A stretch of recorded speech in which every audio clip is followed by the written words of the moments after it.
পহেলা বৈশাখ উদযাপনে রাজধানীর গুলশানে রাতভর হয়েছে আলপনা উৎসব।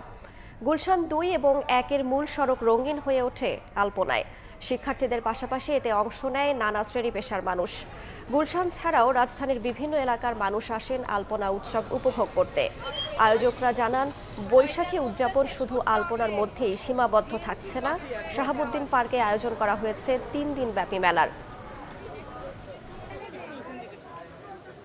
বৈশাখ মানে হচ্ছে আনন্দ, রঙিন জীবন, এবং এই রঙিনটাকে আরো এক ধাপ আগিয়ে দিলে হচ্ছে এই আলপনা। মোহাম্মদপুর থেকে চলে আসছি, শুনছি গুলশানে আজকে দুয়ে আলপনা হচ্ছে।